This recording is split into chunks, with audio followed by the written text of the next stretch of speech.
दोस्तों, बहुत सारे विद्यार्थियों ने मुझे कमेंट्स कर पूछा है कि सर यमक और श्लेष अलंकार में क्या अंतर होता है, इसके बारे में आप हमें थोड़ा सा डिटेल में बताइए। तो इस वीडियो में आपके लिए यमक और श्लेष अलंकार में जो भी कॉमन डिफरेंस होता है उसके बारे में डिटेल में बताने वाला हूँ। तो आप इस वीडियो को लास्ट तक जरूर देखिए। इस वीडियो में आई होप आपको यमक और श्लेष अलंकार में जो भी डिफरेंस होता है वो अच्छे से समझ आ जाएगा। और आपने इससे पहले अलंकार संधि समास की वीडियो नहीं देखी है तो उनकी लिंक मैं आपको नीचे डिस्क्रिप्शन बॉक्स में दे दूंगा, आप वहाँ से उन वीडियोस को जरूर देख सकते हैं, जिन पर काफ़ी सारे विद्यार्थियों का अच्छा रिस्पॉन्स रहा है। तो उन्हीं की डिमांड पर मैं इस वीडियो को बना रहा हूँ। तो ठीक है, यहाँ पे हम समझते हैं यमक और श्लेष अलंकार में क्या अंतर होता है। तो ध्यान से देखिए और समझिए। सबसे पहले देखिए यमक अलंकार, इसकी बात करते हैं। यमक अलंकार की डेफिनेशन क्या कहती है कि एक शब्द अनेक बार आए किंतु प्रत्येक बार उसका अर्थ क्या हो, भिन्न अर्थ हो। एक शब्द अनेक बार आए किंतु प्रत्येक बार भिन्न अर्थ हो।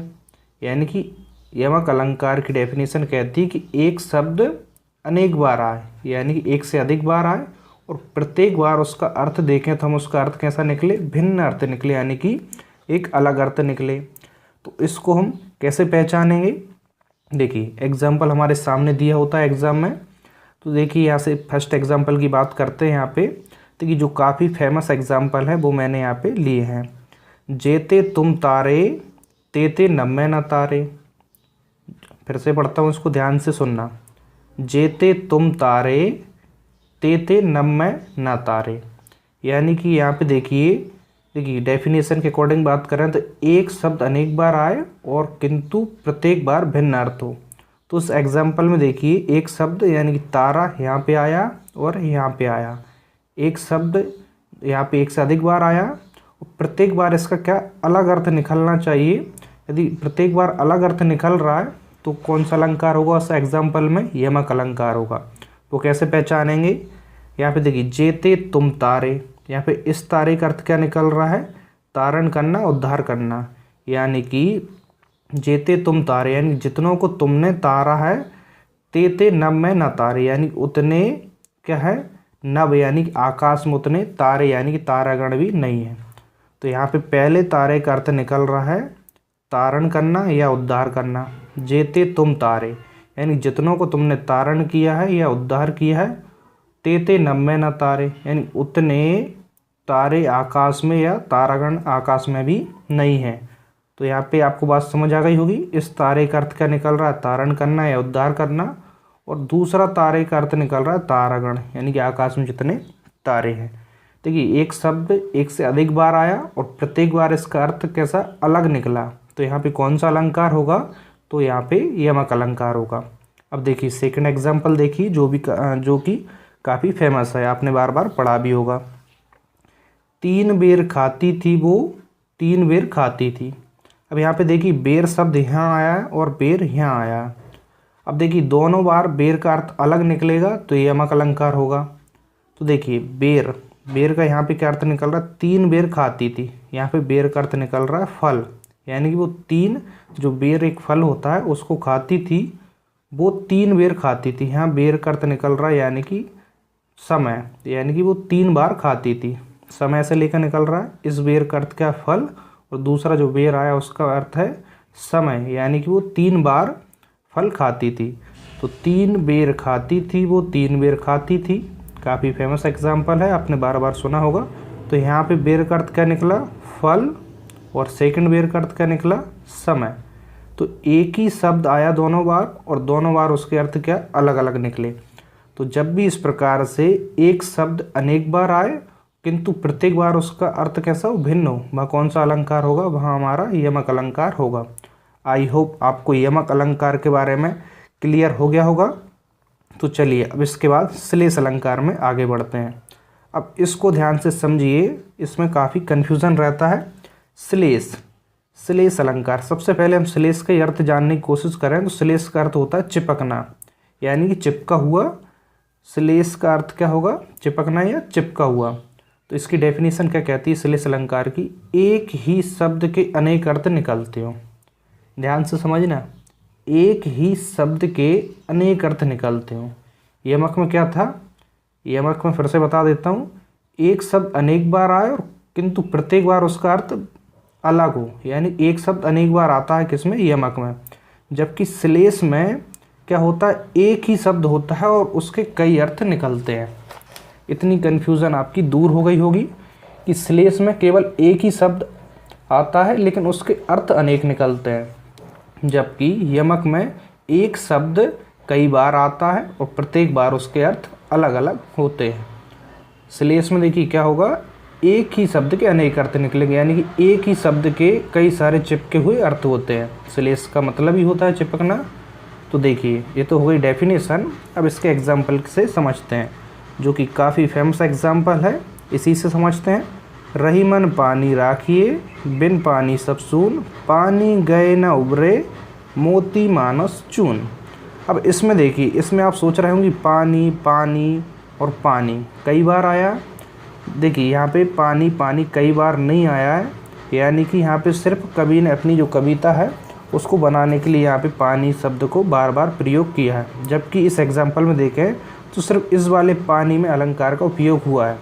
देखिए रही मन पानी राखिए, बिन पानी सब सून, यानी कि देखिए रही मन पानी यानी कि इज्जत राखिए, बिना इज्जत के सब कुछ सूना है। पानी गए ना उबरे, मोती मानुस चून। तो यहाँ पे इस वाले पानी में अलंकार है और इसके कई सारे अर्थ निकलते हैं। एक ही शब्द है और इसके अनेक अर्थ निकलते हैं। एक ही शब्द है पानी, पानी यहाँ पे एक ही शब्द है। इसको बस यहाँ पे एक कविता बनाने के लिए बार बार पानी का प्रयोग किया है, जबकि इसमें एक्चुअल में सिर्फ इस वाले पानी में क्या है, अलंकार है। तो देखिए पानी गए ना उबरे, मोती मानुस चून, यहाँ से समझते हैं। मोती के लिए यहाँ पे पानी का अलग अर्थ है, मानुस के लिए यहाँ पे पानी का अलग अर्थ है, और जो चून है उसके संदर्भ में यहाँ पे पानी का अलग अर्थ है। यानी कि शब्द तो एक हो गया लेकिन उसके कई सारे अर्थ निकलते हैं। जैसे कि मोती के लिए देखिए यहाँ पे पानी का क्या अर्थ निकल रहा है, मोती के लिए अर्थ निकल रहा है चमक, यानी कि बिना चमक का मोती बेकार है। पानी गए ना उबरे, यानी कि किसी मोती में यदि चमक नहीं है तो मोती कोई काम का नहीं है, यानी कि उसकी सही कीमत हमें नहीं मिलेगी या वो मोती काफ़ी काम का नहीं होगा, यानी कि उसकी कोई वैल्यू नहीं होगी। दूसरा देखिए मानुस, इसके संदर्भ में इस पानी का क्या अर्थ निकल रहा है, मानुस।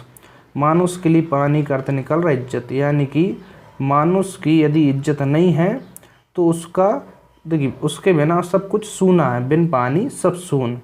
तो यहाँ पे पानी का मानुस के लिए क्या अर्थ निकल रहा है, इज्जत।